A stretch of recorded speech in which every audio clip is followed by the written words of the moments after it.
So welcome everyone. Welcome back to many. If there's anyone new here today, please let us know, and you're warmly welcomed to the community. Good to see so many regulars, and just a few words of introduction. I'm Hugh Byrne. I teach within the Insight Meditation community of Washington, IMCW, and this class is offered by IMCW and the Center for Mindful Living, which is part of IMCW, but also has a kind of a life. It's independent. I would say its own organization and website, and many offerings, which we'll share some about at the end. So good to see you. Good to be back. I'm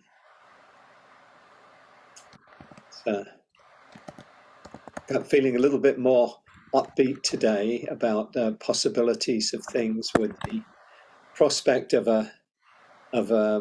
legislation around climate change and around other key areas in healthcare. And it's never done till it's done, but it's a little bit of a hopeful movement at a time when things are still very challenging in the country and in the world. You know, the things we're talking about of in Kentucky and St. Louis, and the fires out west, and the heat wave in the Pacific Northwest now, and a week or two ago in the UK and in Europe.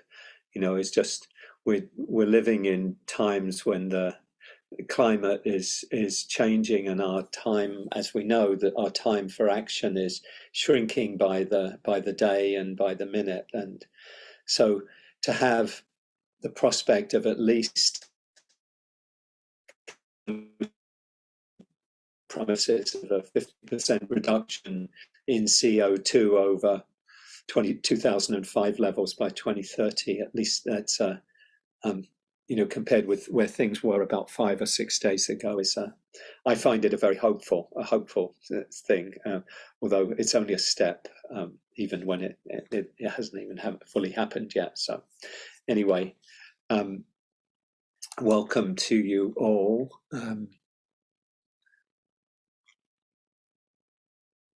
Hi Barto, welcome to you. Great to have you with us. And Sultana, good to be here. Thanks for the kind welcome. My first Sunday morning with you all. Great to see you again. Remember the retreat we had just a couple of months ago, and thank you for your sharing then, and great to have you with us. It's really good to see you again. And anyone else who's new, very warm welcome to you.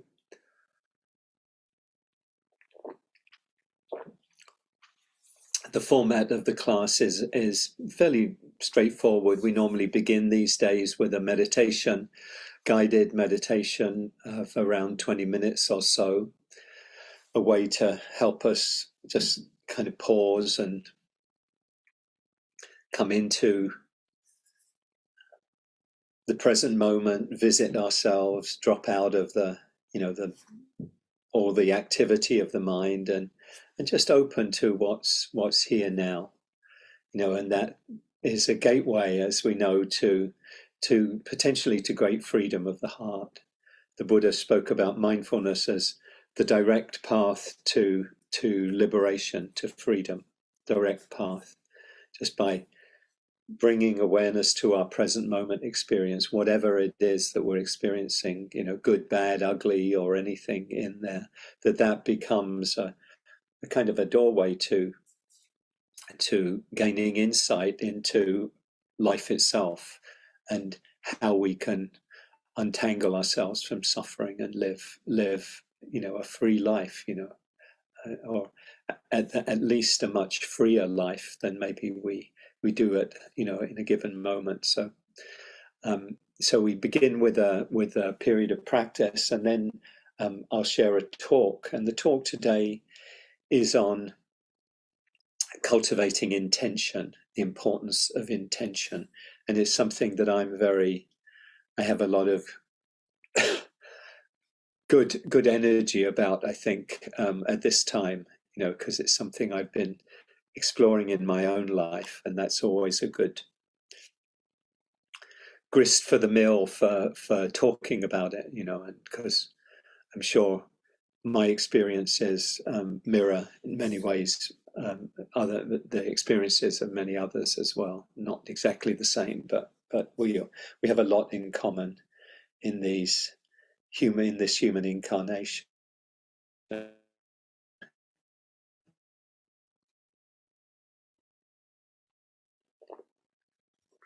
After the talk, Emily will lead us in some mindful movement, give us a chance to get into our bodies, which we can easily be disconnected from. And it's where mindfulness really begins, with mindfulness of the body, in this, what the Buddha called this fathom long body, is found suffering and the end of suffering. It's coming home to the body is really a great, was what the Buddha called the first foundation of mindfulness, the first kind of way of exploring mindfulness in our lives. So then after that, we'll have a time of sharing in either in small groups or in the full group. And then we'll finish with a shorter meditation and some announcements. And typically we keep the room open for a while after the class, if people want to just connect with each other in a more informal way. And so you're invited to do that, assuming there is someone available to keep the space, hold the space. So good to be together. Good to see everybody, and let's take some moments to visit ourselves. So you might just, whatever you'd like to do to get comfortable, to find a relaxed, comfortable posture.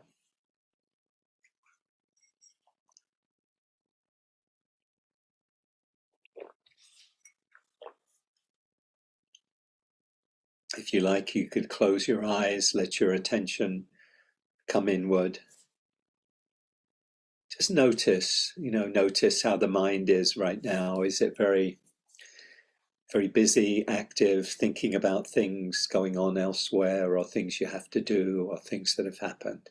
However it is, see if you can let go as much as possible of things in the future, things in the past, things going on elsewhere. And just let yourself be here and drop down into the body. Feel your body in contact with the surface beneath you, the cushion or the chair or the bench.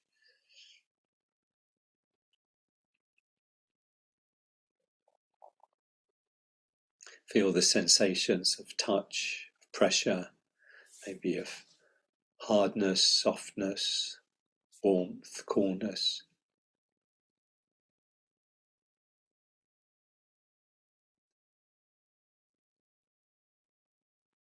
Letting yourself arrive and settle. Nowhere else to go, nowhere else to be right now, but just to be here, to be as fully here as you can be, with whatever is present for you in the body,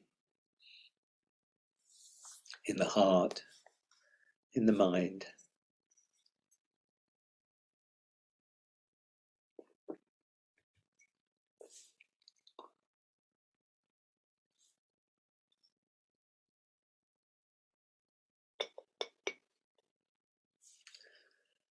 You might find it helpful to take a few longer, deeper breaths, just to help the mind and the body arrive and settle. So a nice deep in-breath.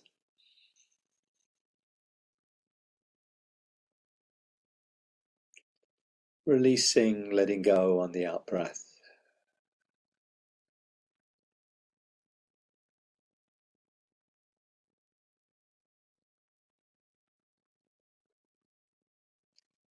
Breathing in, calming the body. Breathing out, calming the mind.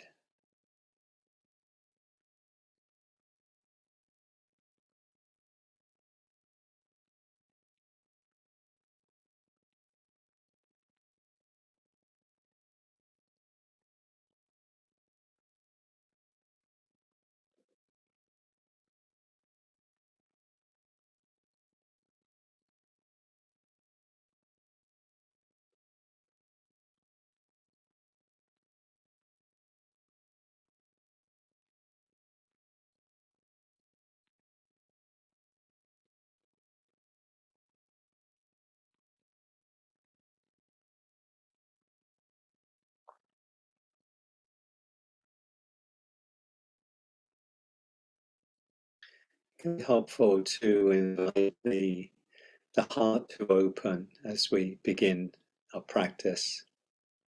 One helpful way of doing that is to invite a smile to the face. Just enough to activate the muscles around the eyes and around the mouth. Maybe thinking of somebody who makes you feel happy or joyful, letting their image come into your mind, into your heart. Just feel how the smile affects the body and the mind, the heart.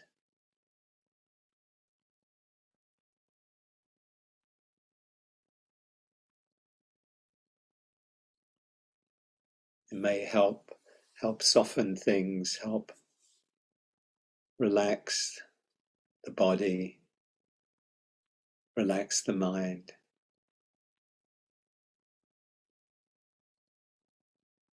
You might invite the smile down into the heart area, just holding yourself and everyone with kindness, with care.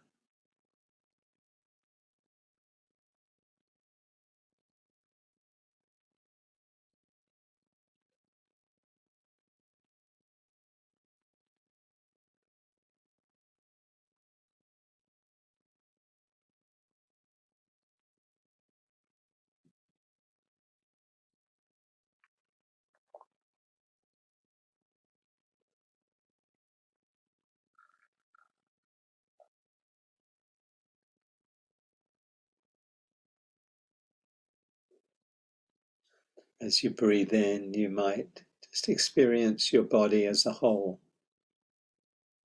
how the body feels as you breathe in and as you breathe out.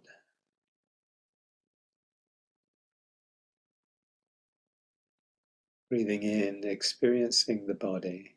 Breathing out, the same.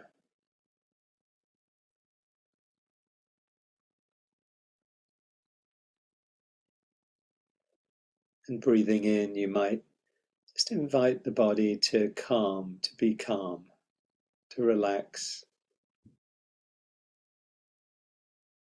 And relax as you breathe out.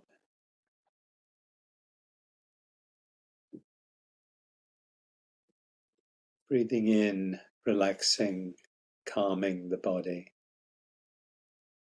Breathing out, calming the body.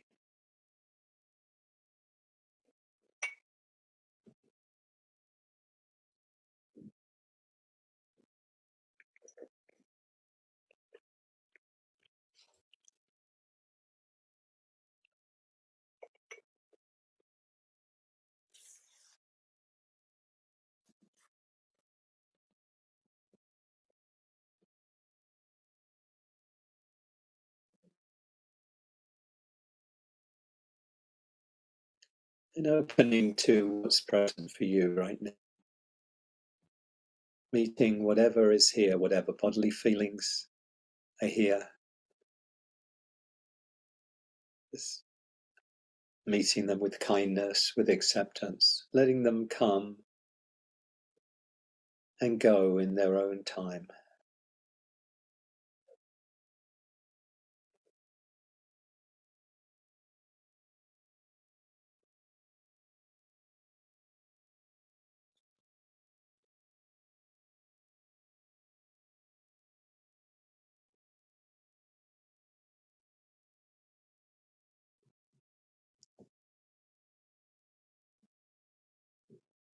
Whatever emotions or mood or mind states might come up.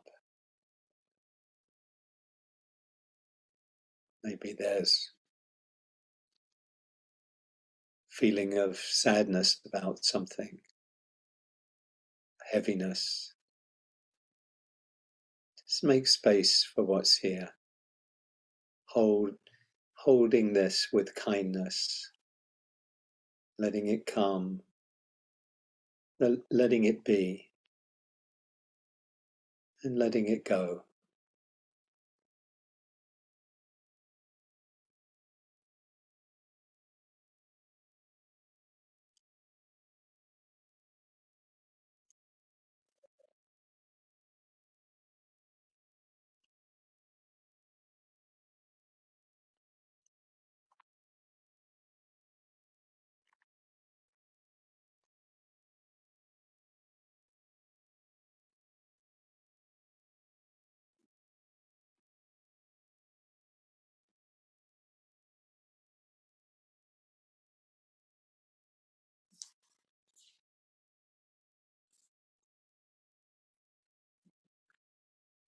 Whatever comes up in the mind too, just to meet that with kindness, with acceptance. Choosing not to struggle with anything if something's difficult. Tendency is to tighten up or push away or resist.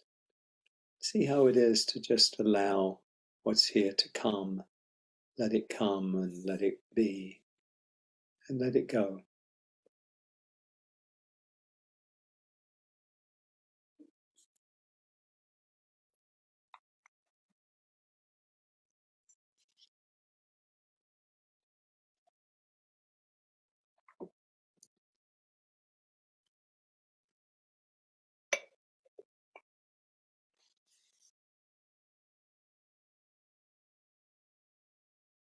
You might take a moment to reflect on intention. You might think of, what brought you today, why it was important for you to take this time, maybe to pause and practice, be with others, practice together.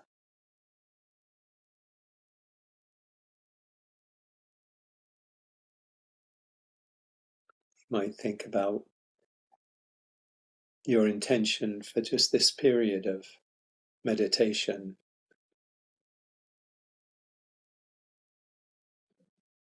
Is there an intention that you have?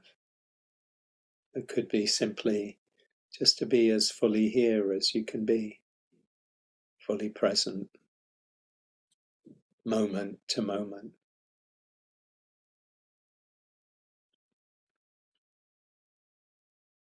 Or maybe to be kind to yourself, allowing yourself some space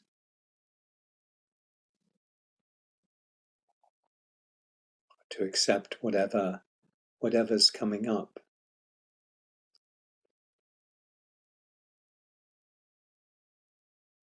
That intention can be like a compass setting your direction, knowing where you're wanting to go, and to be able to come back to it.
If it's helpful, you can let the breath be a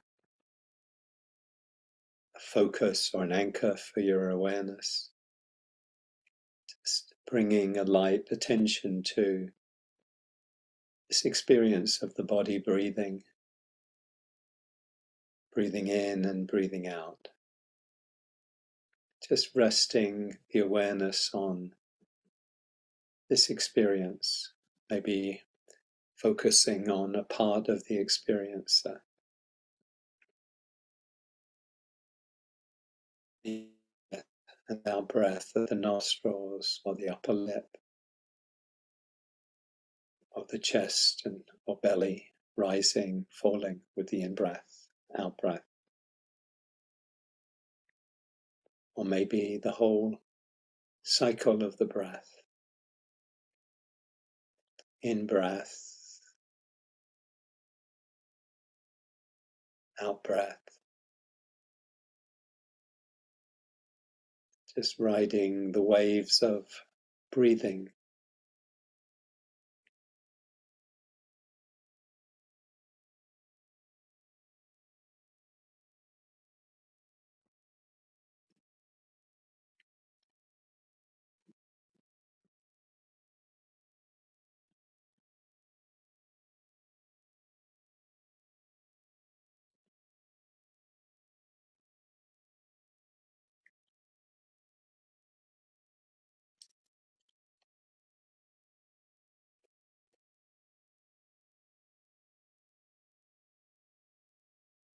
And when the mind goes off, as it will on occasion, maybe sometimes quite often,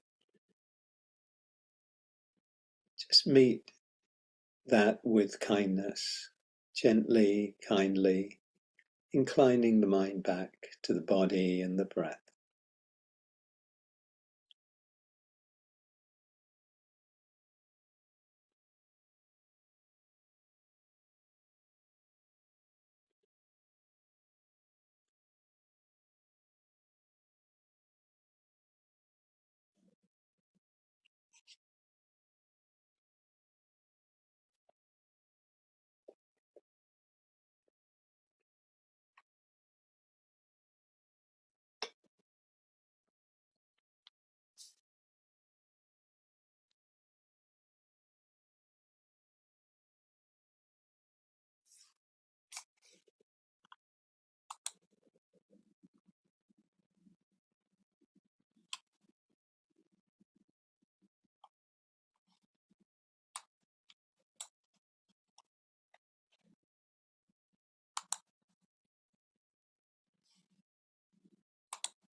This moment without judgment, this moment just as it is.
It's beginning again in any moment.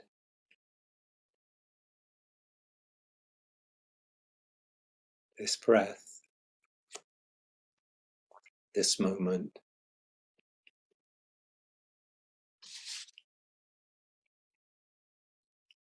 This is a poem called Lost,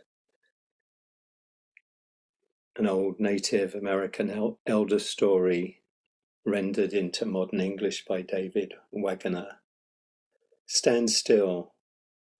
The trees ahead and the bushes beside you are not lost.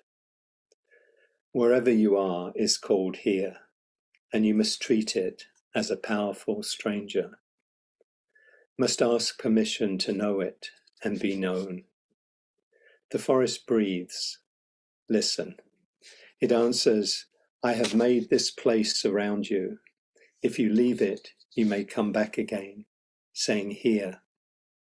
No two trees are the same to raven. No two branches are the same to wren. If what a tree or a bush does is lost on you, you are surely lost. Stand still. The forest knows where you are. You must let it find you.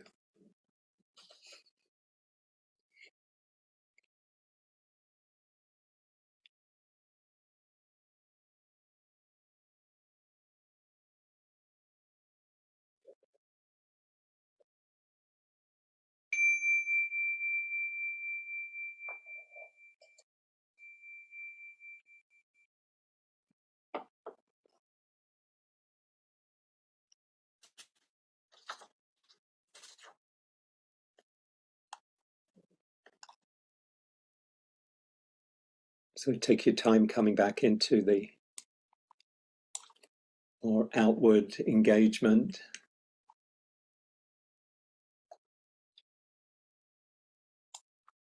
You know, Emily, would you like to lead some movement now, and we can, and then we'll do the talk after the movement. How would that be? That's fine. Thank you. Thank you, Emily. All right. Let me invite all of you to rise up onto your feet and just sway from side to side, and then open into the space around you. Getting things out of your way if you need to.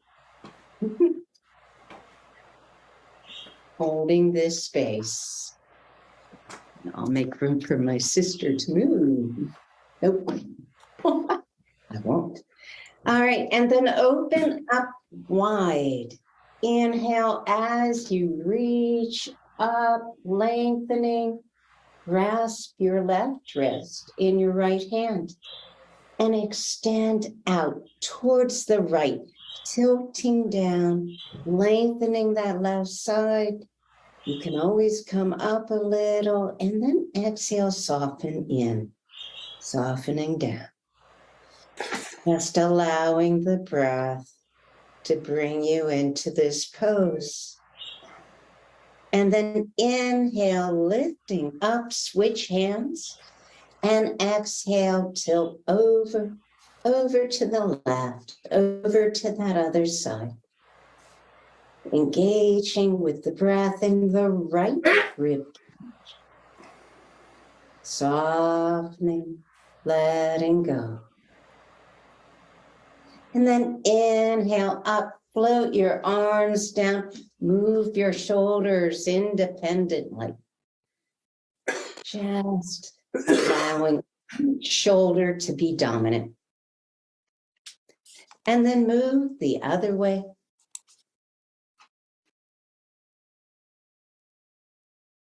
And now come to center. Bring your arms up, elbows bent, hands reaching up, and then on the exhale, float the hands down, leaving the elbows up. Inhale, rise. Exhale, low. Inhale, rise up. Last time, down. And up. Extend out. Take a look at your left palm.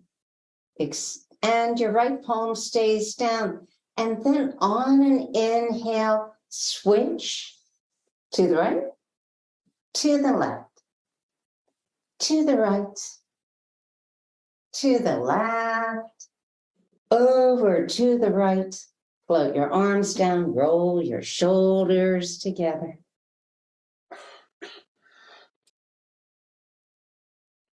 And roll them the other way.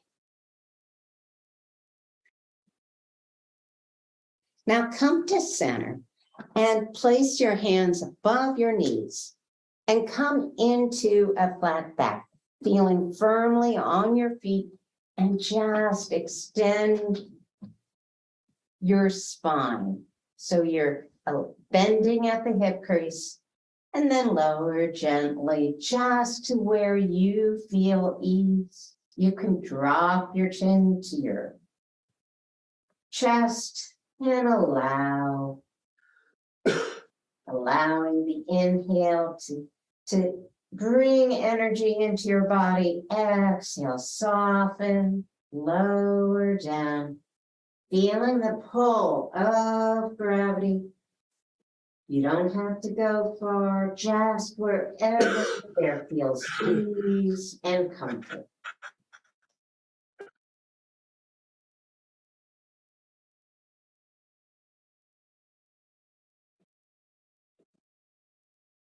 Now bring your hands above your knees and soften your knees and just roll up the spine, stacking those vertebrae, bringing your shoulders around your ears, lifting your head up last.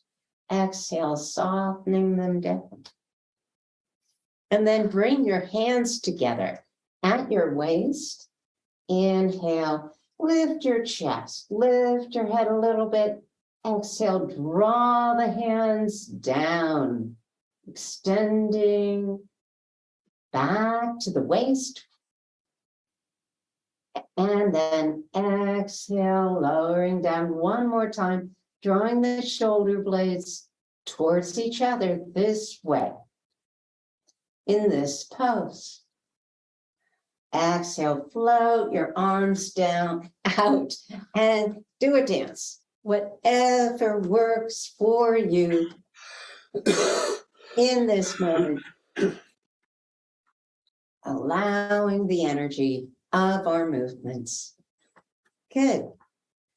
And now inhale, drawing your hands together, palms together above your head. Find your center line and exhale, drawing your hands down to your heart. Bring your energy, pointing your hands out to the group, welcoming all. Exhale, turn your hands down to the earth, acknowledging all that the earth brings us. And then when we exhale, we'll draw our hands up. So exhale, whoosh. And again, finding your center line, drawing your hands down to your heart. Group, everyone down to the earth. And whoosh.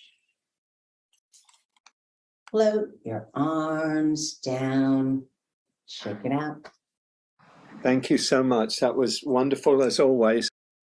So the theme I want to explore today is the theme of intention, remembering what matters most. And I want to talk about intention because it plays an extremely important part in helping us find our way out of entanglements and in helping wake up, out of suffering to freedom. As many of you, I'm sure, know, intention is the second element of the Buddha's Eightfold Path. It directly follows on from wise understanding. So our understanding is kind of what gives us our perspective, our way of looking at the world, ourselves, our lives, suffering, kind of gives us the understanding, and our intentions is like what provides our direction, what sets us on our way. So these two, the first two, wise understanding and wise intention, are part of what are called the wisdom element of the Noble Eightfold Path, this Buddha's path to freedom. So the wisdom element is key, because without wisdom, without insight, we don't wake up out of suffering.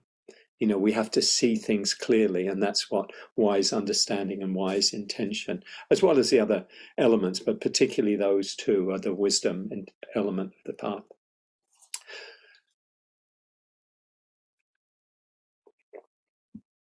So that's one reason I want to talk about intention. The other more immediate reason I want to explore intention is because I've just been clear and become more conscious of more and more conscious really of how it operates in my own life, and what happens when I lose with intention. And I want to share some personal reflections that may resonate for you. I'm sure what I'll be sharing won't be unique to me, but just my own expression of it. But just to share a little bit about my own experience of my own life. One of the things I've come to know about myself over time is that I'm pretty good at paying attention when there's something I need to focus on, to concentrate on, particularly if it's something that's important to me or enjoyable or something I really need to get done. In my life, I've been able to, the things that many of us have done, of getting degrees and all of qualifications, etc., being able to, write papers and dissertations and all of those kind of things, write books, teach courses, all of the things that I've been doing, particularly the last 25 years or so. So I've come to see that I have a facility for that. I have the ability to focus when I need to. But the other side of that is I also notice when I'm not in this mode, I can very easily drift. I can get very unfocused. I can move from being focused and then go into a period, I don't have a lot to do right now over the next few weeks. And then it can lead to a lot of not so helpful mind states. I notice if I kind of fall into this mode, and it's a lot about how much attention I'm paying. So if I'm not paying a lot of attention, I fall into this mode. I feel like I'm drifting. Maybe like treading water. I can feel undirected. Sometimes it's lacking initiative, lacking energy, lacking determination. I know if that resonates with folks at times, of just that. Maybe it's a lot of the time of just being in that place of, where am I going? What's important? There's too many different things. I don't know where I should be putting my attention. Those kind of things, and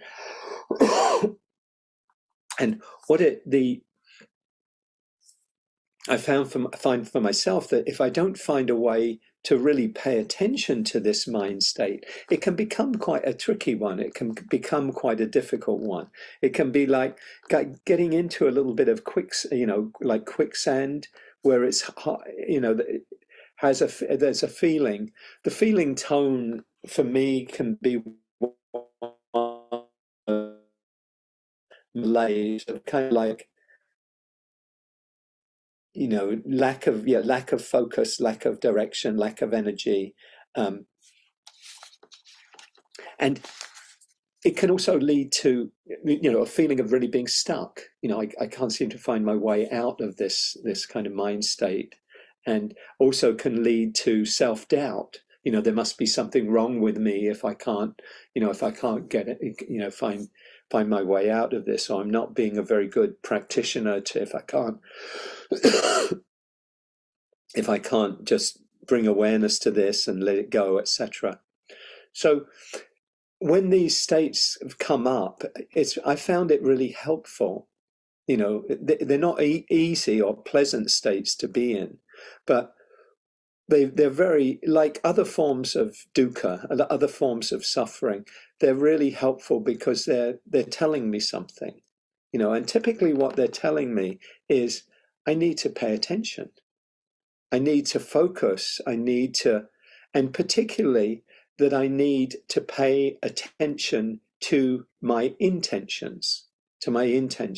Like what is really important, because what is in these states, what it's really characterized by, I find, is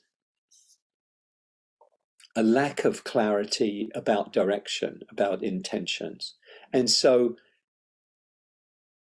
being in one of these states is a very helpful signal, like a mindfulness bell that says, oh, if you stay in this, it just becomes like it does become like being in molasses. But if I pay attention to it and really look at what's going on here, then it becomes a gateway, a doorway, if you like, to letting go, to finding freedom.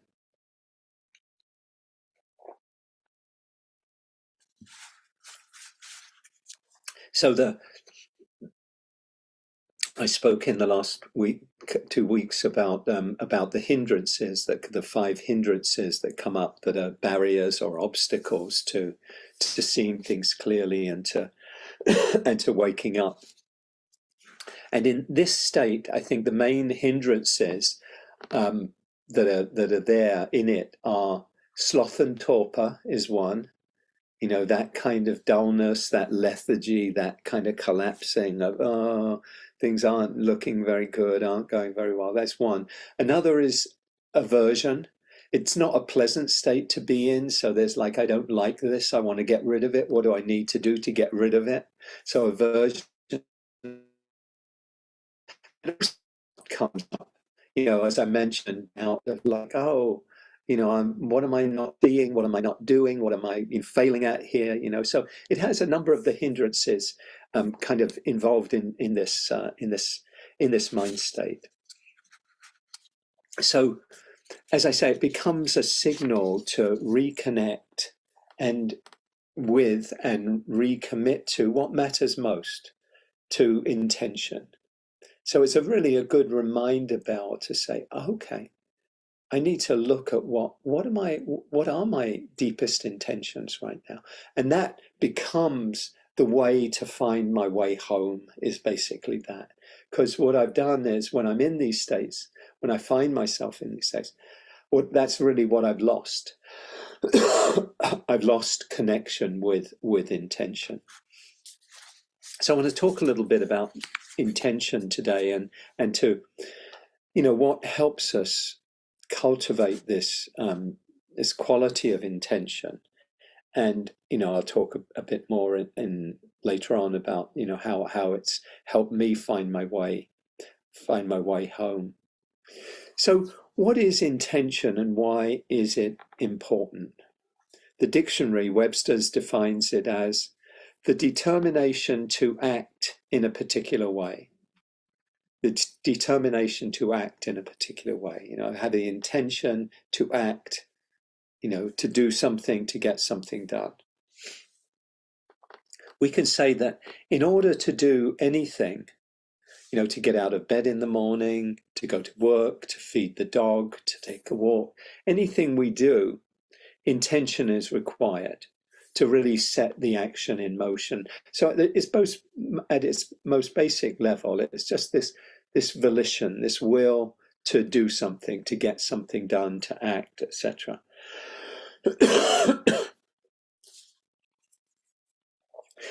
Gil Fronsdal, who many of you know, teaches out on the Spirit Rock and on the West Coast, he speaks about intentions. He says, intentions are the primary or underlying motivations of what we think, say, or do.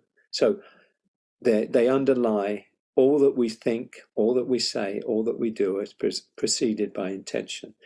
They're often more basic than what we want, so they're not just about what we want. He says they're the deeper purposes for why we want what we want. So they're about why we want what we want. We want something for, a greater goal, a greater, objective. I really like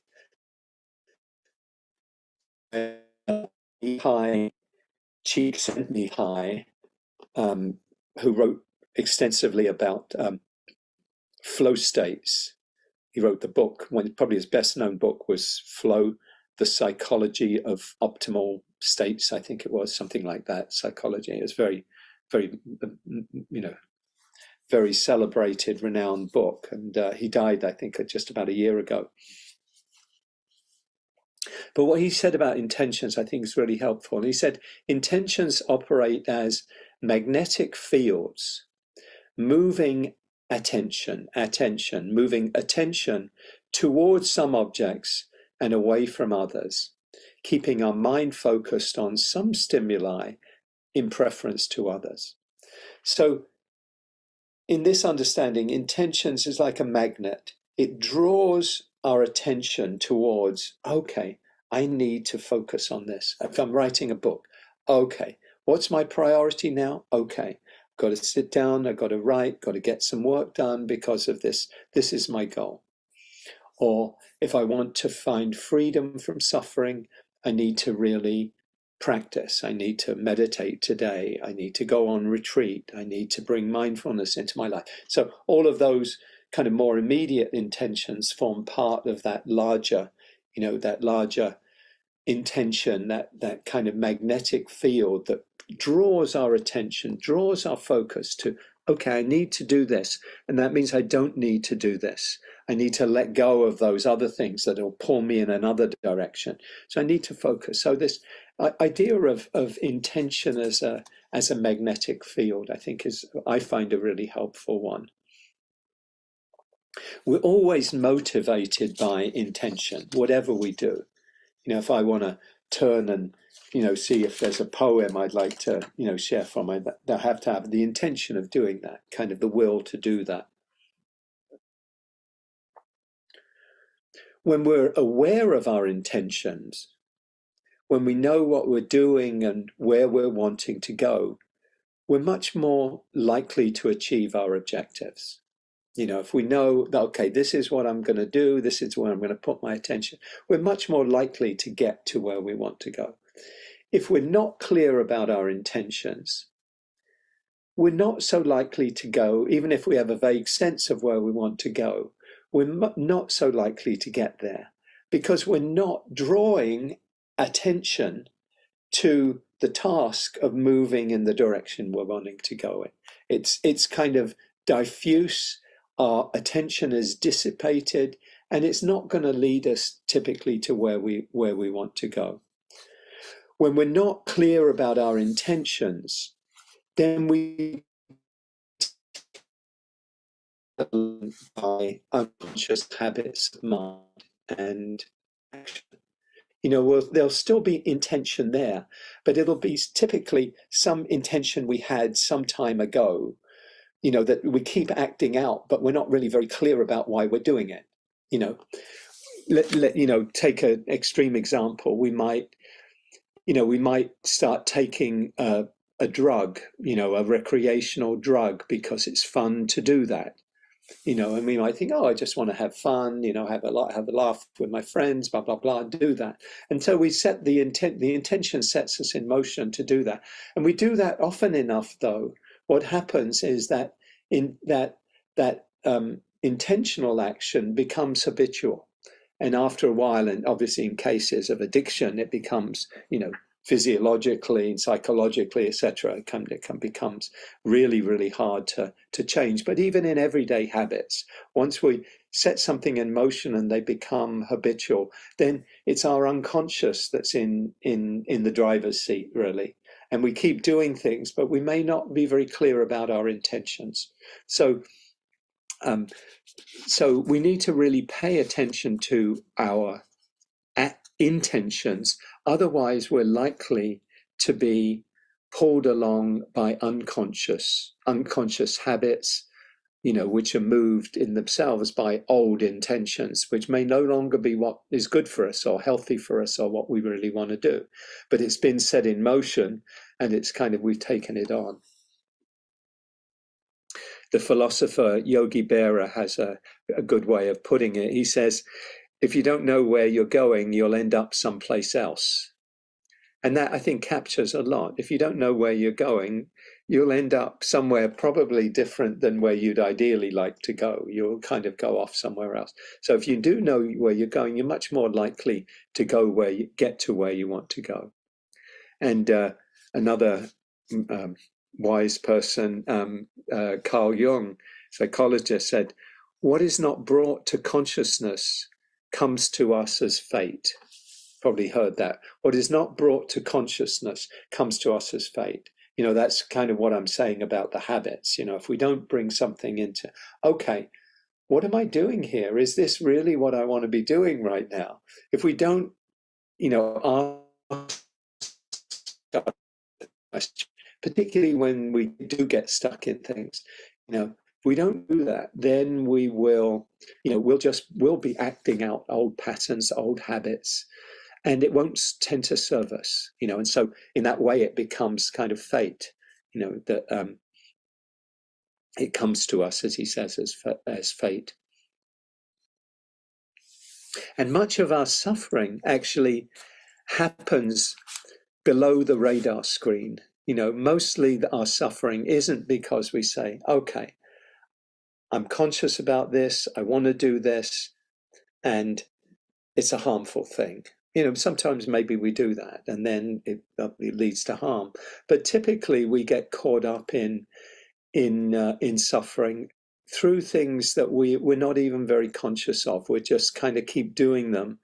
Maybe people have had issues around eating, where it's like an unconscious thing. We do it, and like we might feel bad about doing it, and yet, or the way we're doing it, and yet we don't really have a way to kind of untangle ourselves from that behavior and really pay attention to it. So coming back to intention is really critical to our well-being and our happiness. In the Buddha's teachings, as I mentioned briefly, intention plays a crucial role. I mentioned it's a key element of the Buddha's Eightfold Path. It's also a key element in the path generally to freedom from suffering, because it's our intentions that really embody the moral element of our actions. It's from our intentions that are that the moral quality of our actions come. In other words, our karma comes from our intentions. If you cultivate loving kindness, compassion, equanimity, these qualities, then what will happen is the outgrowth of that, or the outcome of that, will be that your mind will tend to be more spacious, it will be more tranquil, it will be more at ease. But if you cultivate qualities of anger, greed, hatred, blame, judgment, all of these things, the mind will be coloured by those qualities. It will be contracted. It won't be spacious or tranquil. So what we're doing with our mind states and also with our actions is that we're sowing seeds. Or we're sowing seeds of suffering. So our intentions are key to that. It's not just the actions themselves. We could do something that caused harm, but if there were no ill intent involved, it wouldn't have that karmic component to it. There may still be something to look at. As we know, there can be a difference between intention and outcome. We can have harmful outcomes even if our intentions are, quote, good.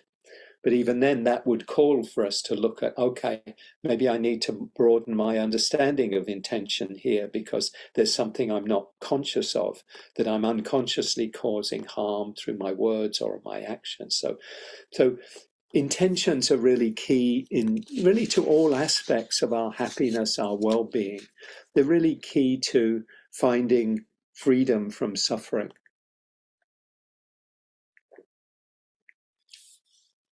I want to unpack the Buddhist understanding of intention a little bit, not in great depth, just because of time today, but I want to highlight 3 understandings of intention in the Buddha's teachings. The first is intention as volition. That's the kind of thing where I'm going to pick up my book here. I have to have an intention to do that. Before doing that, if I want to do that, I have to have the intention in order to take the action to do it. Even to get out of bed in the morning, we have to have the intention in that way. This kind of intention, it's called cetana, cetana in Pali, and it's really volition. It's a mental factor that urges the mind, the intention to stand up, down, walk, etc. So that's the first kind of intention. The second, or understanding of intention. The second has a different quality, a different energy to it, and that's intention as resolve or determination or decision, decisiveness. It's that sense of like, this is important, and it's the energy really that we're bringing to carrying out a volition, something that we want to do. This in Pali is called Aditthanna. Aditthanna. I did the accent on the A. Aditthanna, which is one of the 10 perfections or paramis in Buddhism. These qualities that support awakening. So this is intention as resolve, determination, decisiveness. And the third is wise intention. This is intention in the Eightfold Path, wise intention. Intention, this is the intention, it's different from saying, I have the intention of going shopping this afternoon. There's no particularly moral dimension to that. It could come in a secondary way, but it's typically a kind of neutral kind of thing. But when we're talking about intention as wise intention, we're talking about intention that is directed towards us freeing ourselves from suffering. Those intentions are directed towards freedom, directed towards untangling ourselves from suffering. This is called in Pali Samma, which is highest or best or wise, sankappa, and that's intention, sankappa. I might be familiar with that word from sankalpa in Sanskrit, which you hear in Yoga Nidra, sankalpa, maybe other areas as well, but Samma sankappa. And this is the second factor of the Eightfold Path. And that involves really 3 kinds of intention, or 3 qualities of intention. The first is renunciation or letting go. The second is the intention of goodwill or loving kindness. And the third is the intention of non-harming or compassion. So these 3 qualities. So wise intention on the Eightfold Path needs to be guided by renunciation or letting go, loving kindness and compassion.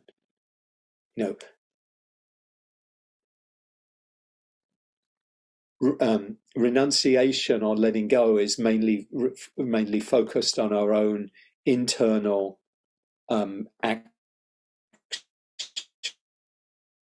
states. Loving kindness and compassion are more about our engagement with others. being compassionate to others, being kind to others, including ourselves in that as well, self-compassion, etc. So just naming those, I'll focus maybe a little more on one or two than all of them. But for me, being caught up in this kind of, I think of it as kind of a funky, directionless state, I needed to, in order to get out of it, I needed this first quality of intention, this quality of volition. My intention is to, really, it's the intention to pay attention, to the intention in this case to really look at this and say, okay, this is an unskillful state of mind or a painful state of mind. It's not leading to happiness, to my happiness. So I need to pay attention to this. So first of all, it's just this volition, this intention to be with the experience, to pay attention to the experience, to say, it's important for me to work with this state that doesn't feel like a helpful one, and to let go of it, to find my way out of it. But it's not an easy thing to do. So I really need to focus my intention on doing it and pay attention, cultivate attention so that I could practice letting go of this unskillful state of mind. So in doing that, I can bring in awareness, I can bring in compassion towards myself. Yeah, this isn't easy, it's difficult. If we get in these stuck places, it can be hard to pull ourselves, find the way out of it. Other states, other qualities of equanimity we might bring in of, okay, this is just phenomena coming up. Can I be with this? I might bring in a reflection on impermanence or on not self. All of these can be ways. These can be like that. The kind of the way the magnet of intention pulls in these other skillful qualities. So that's the first kind of understanding of intention. The second, in order, particularly when we're dealing with quite challenging mind states and behaviors, we really need this second understanding of intention, this understanding of resolution, of saying, I am really going to, focus here. I'm really going to pay attention, because if I don't pay attention, I'll just get pulled off into that kind of malaise or stuckness again. So I need to keep my eyes on the prize, and this is the quality, at its most, kind of perfected level. You could think of it as like before he became a Buddha. Probably remember the story of him. One of the things he did was practice these really ascetic, austere practices. I think in the suttas he talks about, in the discourses he talks about living on 1 grain of rice a day.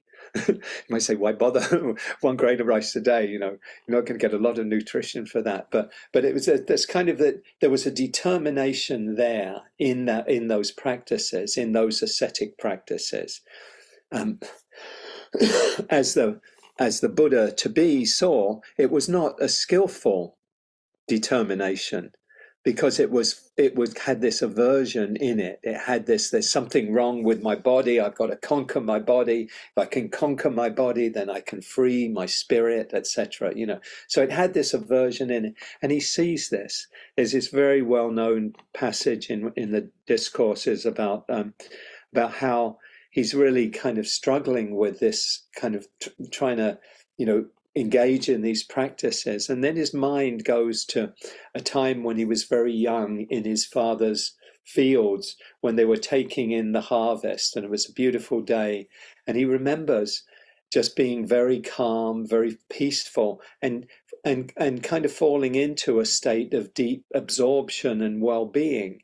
And he reflects on that state, and he says it was very beautiful, it was very pleasant, and it didn't have the afflictive qualities in it. It didn't have dukkha in it. This state. It wasn't like eating, 12 hamburgers or something, or drinking 12 pints of beer or whatever. It's not that kind of, craving. It was a pleasant state, but not linked to sense desires.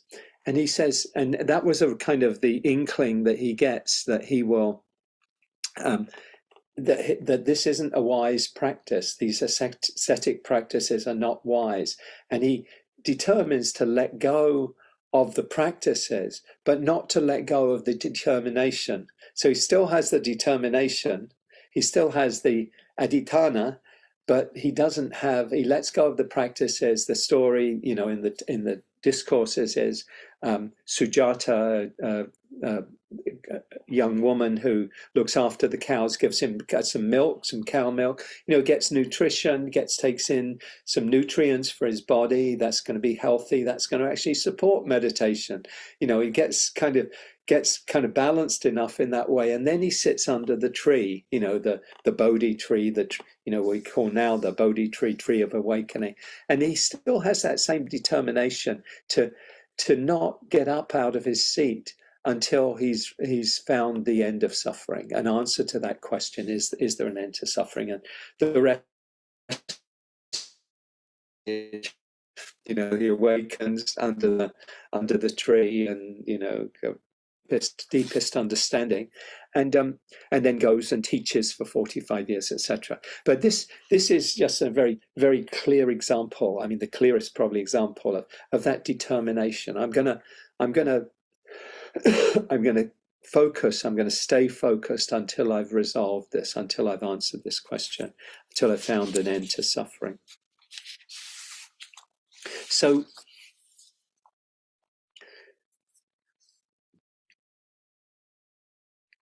again, for me, this first quality of volition kind of is necessary to really pay attention to the mind state and how to work with it. The second quality of we call it determination. It was really key, is really key, I find, to just staying focused, keeping focused on what's really important. Knowing that if I don't keep paying attention, then I'm going to just kind of easily fall back into that kind of stuck, malaise kind of state.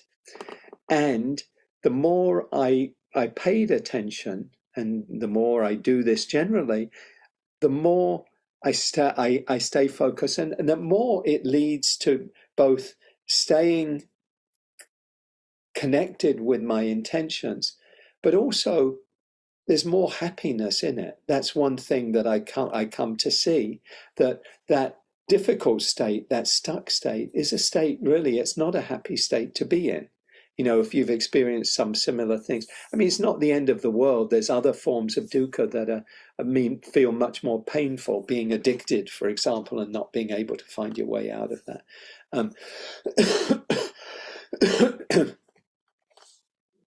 And yet it's definitely unhappiness, definitely not freedom.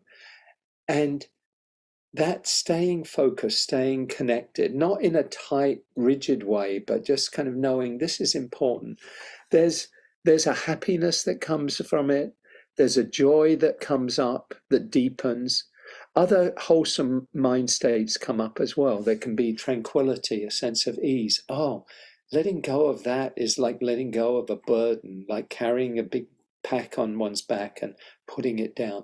So the determination is really skillful in helping us make that shift from dukkha, from suffering, to greater well-being. So there's the second quality, and then the third quality, just say briefly, is this quality of intention on the path, intention as a way of consciously finding our way out of suffering to freedom. So for me, that particularly that first quality of renunciation, I think was important, of seeing that involved in that stuck state was some, there was an element of clinging to it. Like in my case, it was more aversion. It was like the clinging of aversion. It was like not liking. I don't want this. I don't like this. I've got to get away. And so working with that through intention, through self-compassion, was a way of letting go of that clinging, letting go of the clinging that leads to suffering. Bhikkhu Bodhi, who wonderful monastic translator of many of the Buddha's teachings, a wonderful teacher. He talks about renunciation, and he says real renunciation is not a matter of compelling ourselves to give up things still inwardly cherished, but of changing our perspective on them so that they no longer bind. So renunciation can sometimes be seen as a negative thing. Oh, renunciation is giving everything up. But it's not giving up so much. It's more giving up the clinging. It's the giving up the as he says, of changing our perspective on them. So not clinging to what we're clinging to, but rather seeing that we don't need to keep fueling these unwholesome states, and then they no longer bind us. And then the intentions of loving kindness and compassion come in as supports, particularly when things get difficult. In this case, to myself, if I do get caught up in difficult mind states. So what I want to do, just to wind this up, is to finish it up, is to say, in any situation, particularly in challenging situations, in meditation and in daily life, we can ask ourselves, what is my deepest intention in this situation, in this moment? So you think about it. If we can connect with what our deepest intention is, it can go, be a significant contribution to untangling us from suffering. So think of a situation where you're in a conflict with a partner or a spouse or a family member or a colleague, and you feel like you're not being heard, or you feel strongly that you have the right view, the right opinion, but you're not having a chance to get your view across, and you're kind of in this conflictual situation.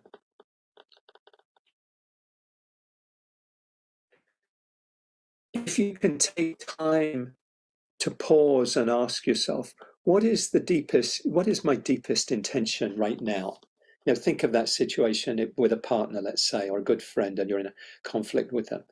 Would you answer, my deepest intention is to win this argument? Maybe occasionally, but mostly no, I think. What is my deepest intention? It would probably be more, I want to be right. It probably wouldn't be, I want to be right, It would probably be more like, I want to be in a loving relationship with this, with my partner, or with my, in a good friendship with my friend, and not be at loggerheads with them and in conflict with them. Or it might be, with a colleague, I want to be able to work through our differences in a kind and friendly way. So we're engaged, in a working together in a good way, a useful way. So when we connect with our deepest intentions, we find our way home to ourselves. What do I truly care about? What do I truly care about? And I find with me, a lot of places where I can get stuck is when I lose connection with intention. I lose connection with what matters most. And then other things come in to fill up the space. Habit energies come in to fill up the space. unconscious, patterns of thinking that may be more negative come up, and like, oh, this isn't working, oh, I'm no good, oh, I'm not able to do this, and it's like that I know in Christianity they say this thing of, what is it, the devil still some mischief finds for idle hands to do.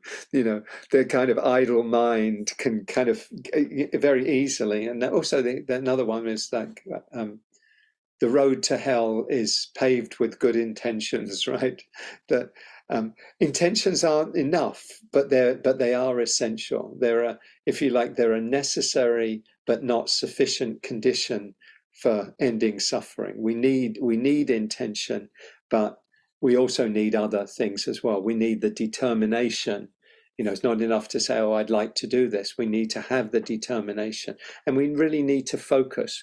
We need to focus on what's really important to us. So my finishing reflection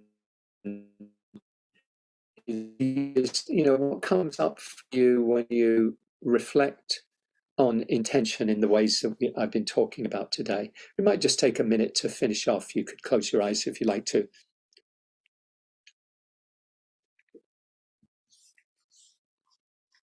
What comes up for you when you reflect on intention? What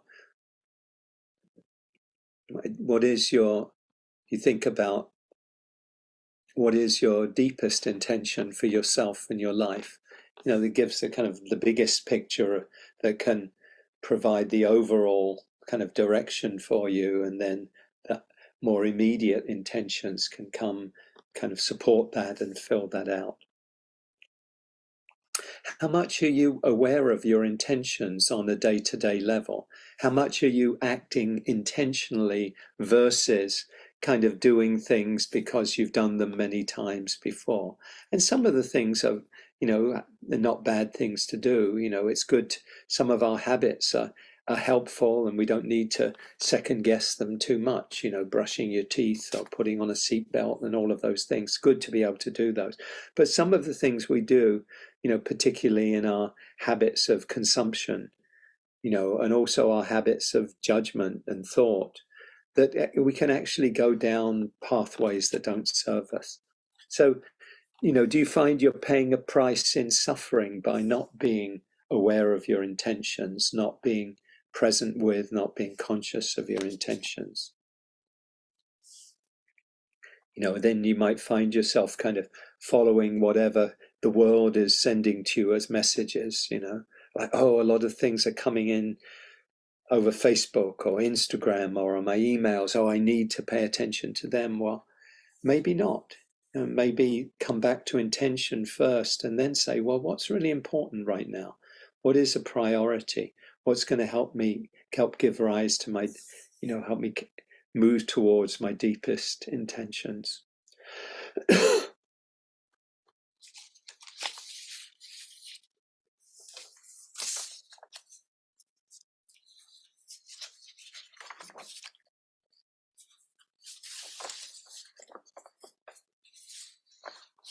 So for me, the main kind of takeaway of the reflection that let me provided a lot of the grist for me for this reflection on intention, was how the difference between happiness and suffering, how lack of awareness of intention could at times kind of pull me into suffering, into stuckness, malaise, some of the hindrances I mentioned, and that finding a way out of those states brings with it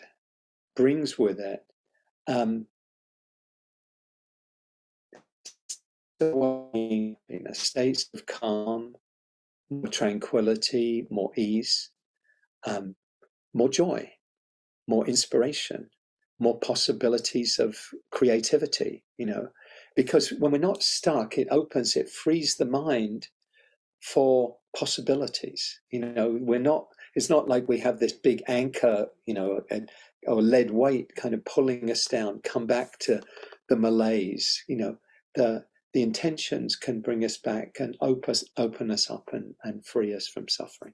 So let me pause here with that, and just given time today, let's just see if anything comes up, if anyone would like to share experiences, reflections, questions, anything. Please. Yes, Nisreen, please. Thank you very much, Hugh. This was quite an incredible lecture. I found it difficult in so many ways. And at the beginning of it, it was quite intuitive. And then right in the middle, I found my heart was palpitating, and I found it really heavy. And I felt like if we were to have intention for everything, I see the benefit of it, because then you come in with intention. I think the reflections at the end clarified a few things for me, but I felt like, where is the balance between letting go as an intention and having an intention to pay attention to everything? When you asked about the reflections in the end, it was really good to see what is my intention, how do I approach my life, and loving kindness and assuming good intentions, whether from me or from everybody else. I found that gives me ease. So, if there is something that you say that triggers me, my default intention is to assume you came to me with good intentions. Yeah. So starting the day with just assuming good intentions releases me of the pressure of constantly focusing on intention. And when you were saying about, kind of the importance of having intention so that you don't get lost and you don't veer away, I got a little bit stressed with that, because I thought, well, how about just letting go and having that intention of good intention and leaving it at that? So where is the balance, Hugh? I rather than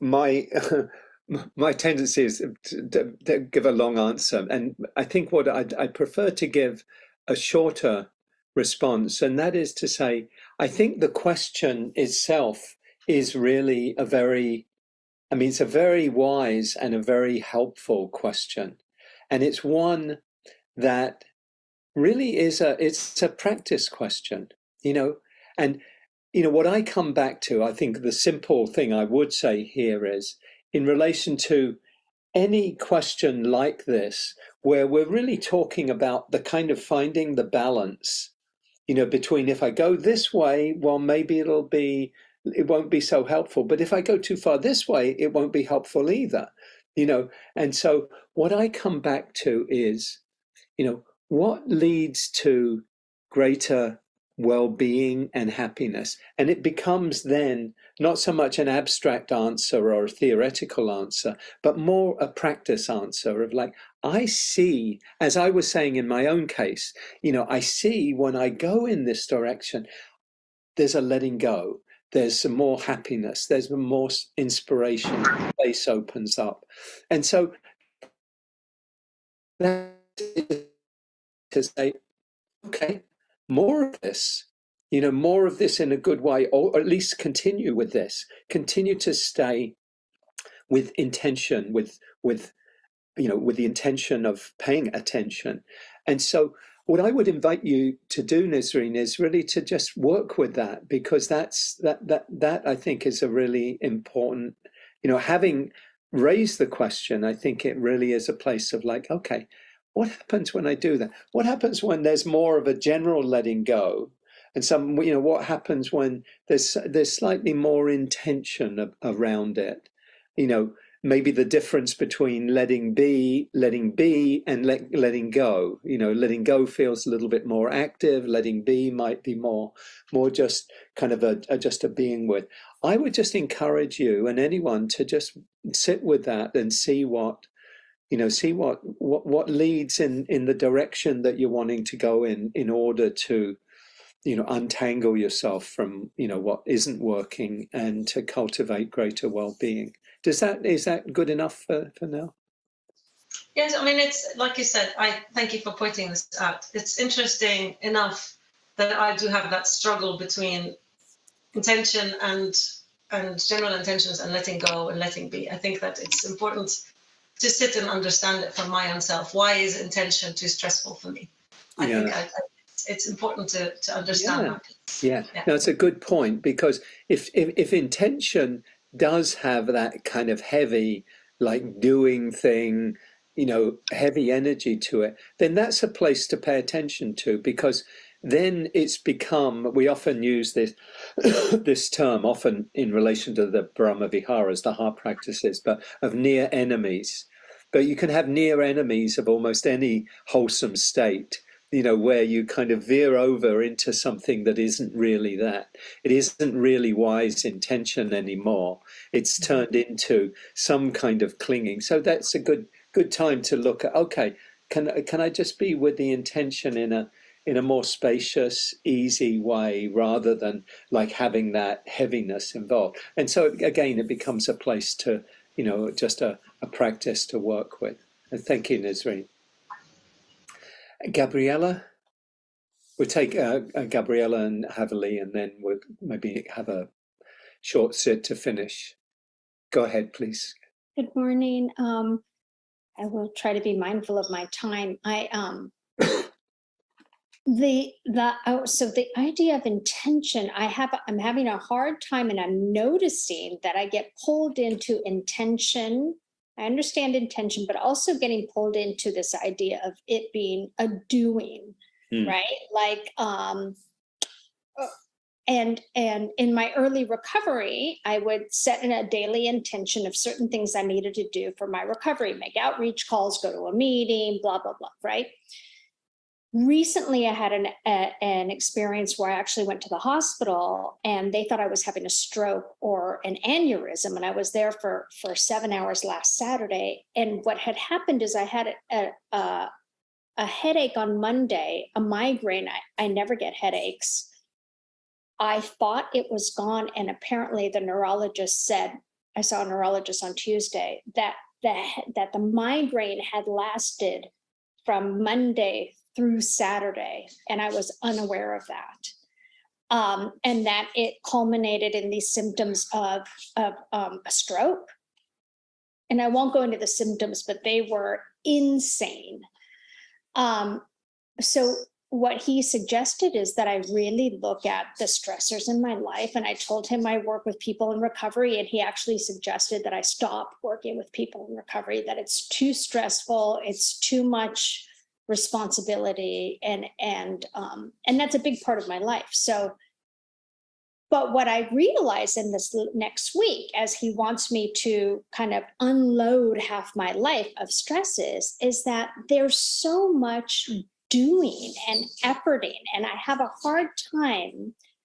I have the opposite of what you had, which was the torpor and the sloth. I actually came up this week with saying my inspiration animal is now going to be a tortoise and a sloth, that I need to unhook from doing. And I'm realizing that I had been talking about not having enough bandwidth for the last few months. And I'm realizing how much I am affected by my over-efforting. So I was wondering about, like, how do I switch my intention to a way of releasing the efforting, because it is such a unconscious way of being for me, and it's causing me suffering. That is my question to you, Hugh. Yeah, thank you, Gabriella. And again, I don't want to do a long abstract answer, but I do think some of the things that I was saying in relation to, and what Nazreen shared, in a way, it's not any different. What you're sharing brings up, okay, what I hear you saying. You notice that intention has this kind of heavy doing element to it, and your intention is to kind of loosen and lessen that heavy doing element. And there's this, I hear that you see it as a wise direction to go in that will, lead to greater, improved health and well-being and happiness to move in that direction. So I think what I would say is that it doesn't change the overall importance of the main point I was making, which was about the importance of intention, but it shifts a little bit your way of holding it, because the what's problematical isn't intention, because in what you're sensing is the good direction you want to go in, there's intention in there. Mm-hmm. So what you're wanting to emphasize and give attention to is that the intention with a lightness of direction, where you see where you want to go, but you also mind kind of contracts around, okay, that I've got to be in control of this, or that kind of tightness comes in. So it becomes again a place of practice to see, okay, can I hold lightly the intention, the direction, which I see as being helpful to me in my life, in helping in health and in your spiritual life and in all elements, to go that direction, and just watch for when the mind does contract around a kind of a narrower kind of sense of intention, and then just practice with that, not seeing it as a big problem, but just seeing that. I think Rumi talks about, the hand closing and opening, and that's just something we do. And then just with kindness, invite it to open again, so that you can keep coming back to that. So in what you're doing is you're coming back to what really matters. You're coming back to your deepest intention. And so it becomes just a place of practice for you. What helps you to keep moving in that direction, and what helps you when you get pulled in the other direction, towards the tightness, that you see it, you choose not to fuel it, you let go, you incline the mind back to that more spacious sense of excuse me, of intention. So again, as with Nisreen, I think, really, really playing with that and exploring that in your own practice of, what does help me, what helps me, and just keep coming back to it. I mean, you have obviously a practice of paying attention to intention, and just to do that in a way that continues to feel as open and as light and as spacious as you can. Those are just some things, some reflections I'd share, Gabriella. Thoughts? Thank you. Thank you so much. I think that's exactly it. And it's also realizing that my idea, I think, of what intention is has been a bit misguided, right? With all the wanting to or wanting to get better, or wanting to better my life and to help others, but it's been a bit misguided. So it really is kind of unhooking in a way from this other way of being, that undercurrent of over efforting, which has been something I've always had. But thank you for that. It's that lightening up, as you had said. And being that like you said, that's the intention itself, right?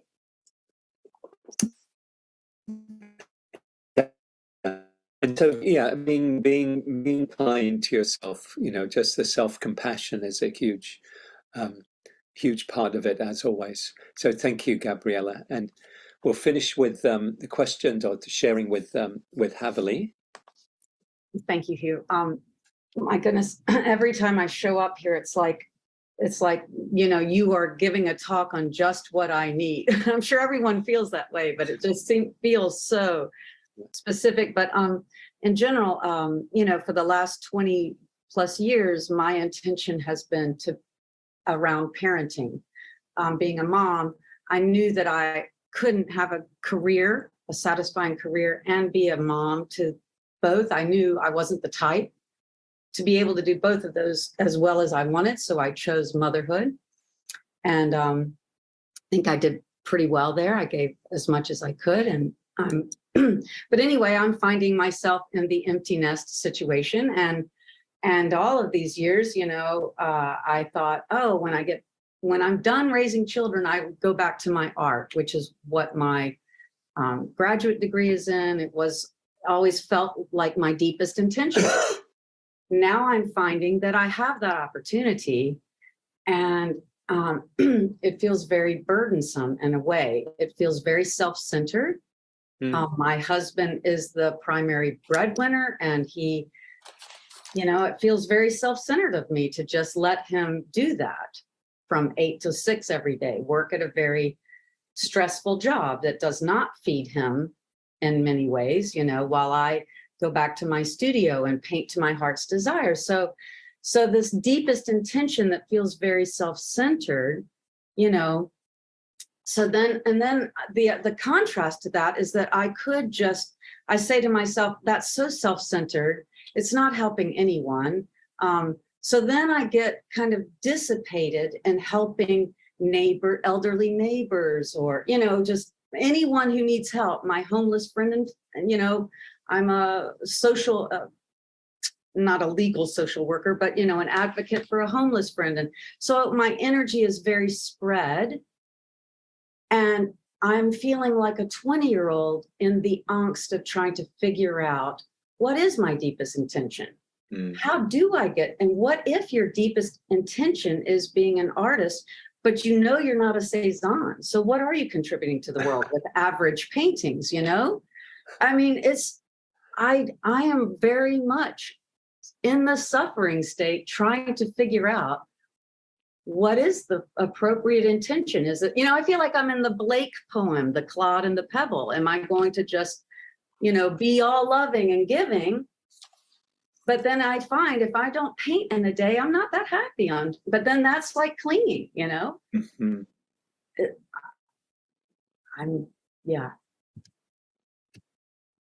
I don't know how to get to an intention that is appropriate. Yeah. Well, no, I mean, it's a wonderful reflection, Havili, and I'm sure you're not the only one with some version of that. And one thing that comes to me is, I mean, it's not easy when we're in those places, those big questions, big direction questions, because there can be a lot pulling in one direction, a lot in another direction. Things may feel like they're not compatible with each other and all those things. I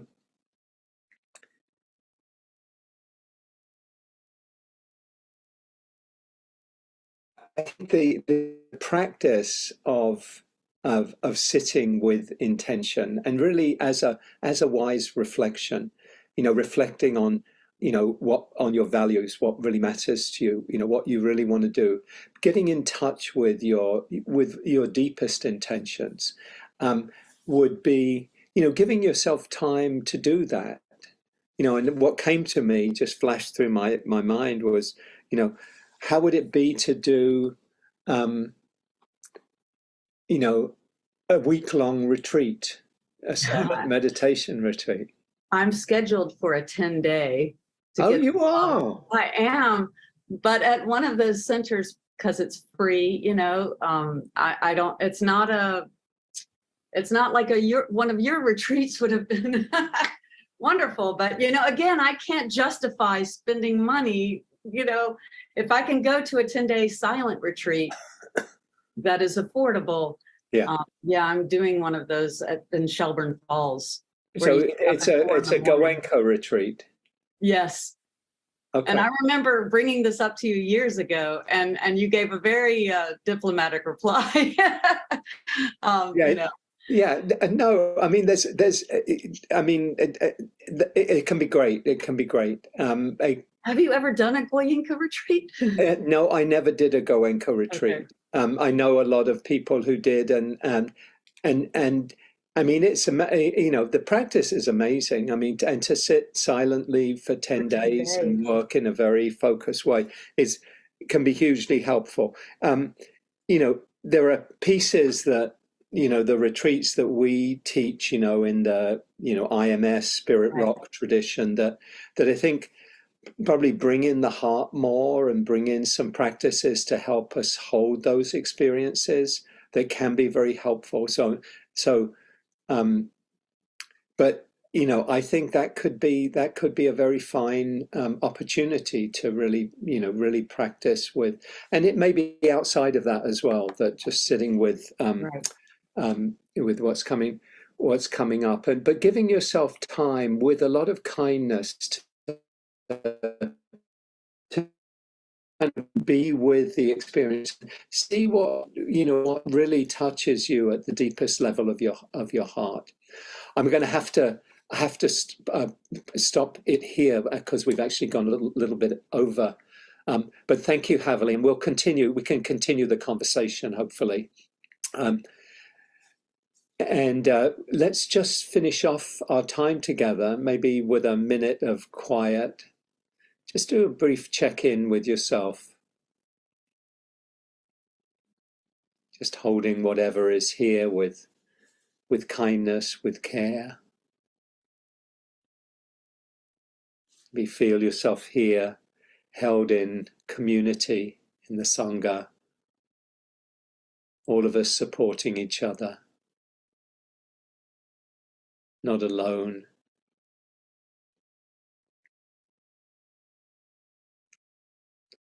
You know, think about what you might be taking away today in terms of intention, anything you might want to give attention to.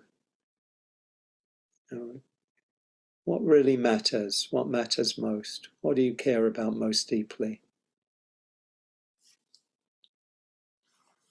What might be a step or steps you could take in the coming days to kind of begin to move forward towards your deepest intentions.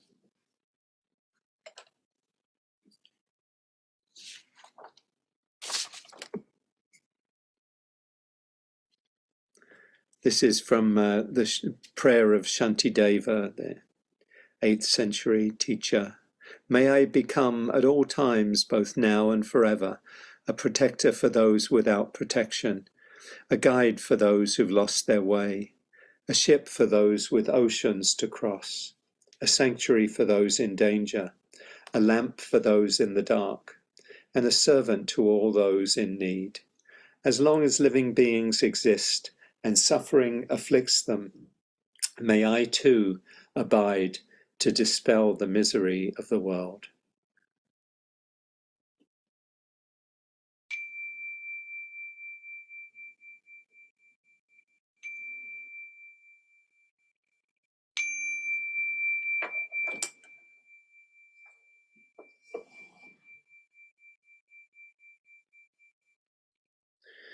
Thank you, everyone. Just for me, an announcement, a couple of announcements. I'm teaching a class on the on the 4 foundations of mindfulness, the Buddha's central teaching on mindfulness, and looking forward to it. 6 weeks, beginning on October 18th. It'll open up for registration on August 19th, so in a couple of weeks. So I hope you put that in, maybe pencil that in, think about that. I'll share other things later, but just a reminder that all of these teachings are freely given. The class, there's no cost for joining the class. But if you'd like to make a donation, Pat has shared ways you do that in the chat. And as you know, it's how the teachings have come down to us through 100 generations from the time of the Buddha. And we're committed to keeping this practice of generosity or dana going. So thank you for your support.